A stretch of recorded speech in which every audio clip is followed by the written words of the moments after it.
প্রকৃতি গাইছে ফাগুনের আগমনী গান। এলো বসন্ত। নাগরিক উদযাপনে তাকে বরণ করে নিতে ৩১তম বারের মতো বসন্ত উৎসবের আয়োজন করে জাতীয় বসন্ত উৎসব উদযাপন পরিষদ। তবে ঢাকা বিশ্ববিদ্যালয়ের চারুকলা ও পুরনো ঢাকার বাহাদুর শাহ পার্কে অনুষ্ঠান চললেও বাধার মুখে বন্ধ হয়ে যায় উত্তরার বসন্ত বরণ আয়োজন।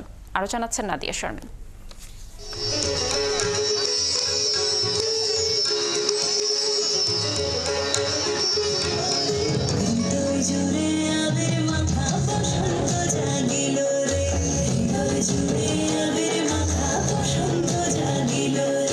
শীতের আড়মোড়া ভেঙে রঙিন বসন্ত কড়া নেড়েছে দরজায়।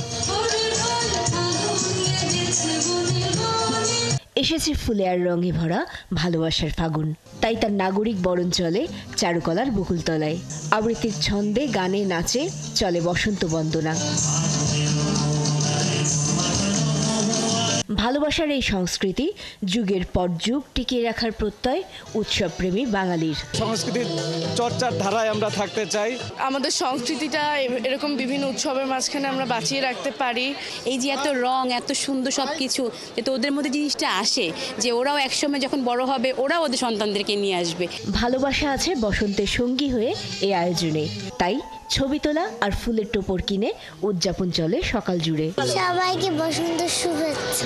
আমি আজকে ওখানে বসে গান শুনছি, নাচটা বেশি ভালো লাগে। ছবি তুলতেছি, ভালোই লাগতেছে। কোনো ভিন্নতা নেই। মনে হচ্ছিল যে জুলাই গণ অভ্যুত্থানের পরে এখানে হয়তো লোক সমাগম কম হতে পারে, কিন্তু না, বসন্ত আসলে বসন্তই। এমন রঙিন উৎসব মন কাড়ে ভিনদেশি অতিথিদেরও। People are so friendly and the colours are so vibrant. It's a beautiful country and I'm really enjoying the festival and seeing everybody celebrating. এই ভালোবাসা প্রকৃতির জন্যও থাকুক, এটুকুই প্রত্যাশা আয়োজকদের। আমরা যে জলবায়ুর ধ্বংসের রূপ দেখছি, আমরা চাই এর অনুষ্ঠানের মধ্য দিয়ে প্রকৃতিকে ভালোবাসার বার্তা দিতে এবং প্রকৃতিকে সংরক্ষণ করার বার্তা দিতে। যেই মুক্তিযুদ্ধের বাংলাদেশে যারা শহীদ হয়েছিল তারা এমন একটি বাংলাদেশ চেয়েছিল ধর্ম, গোত্র নির্বিশেষে একটি অসাম্প্রদায়িক বাংলাদেশ। সে অসাম্প্রদায়িক বাংলাদেশ প্রতিষ্ঠায় আমরা এই ধরনের অনুষ্ঠানের মধ্য দিয়ে আপনাদের মধ্য দিয়ে এগিয়ে যেতে চাই। একই সাথে বাহাদুর শাহ পার্কে আয়োজন হলেও এবার বন্ধ করা হয় উত্তরার একটি আয়োজন।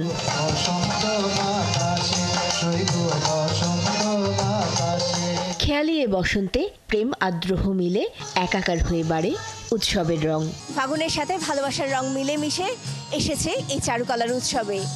এভাবে বাঙালির ঐতিহ্য যুগ থেকে যুগান্তরে চলতে থাকুক একইভাবে ভীষণ গরিমা নিয়ে এই চাওয়া এখানে আসা মানুষদের।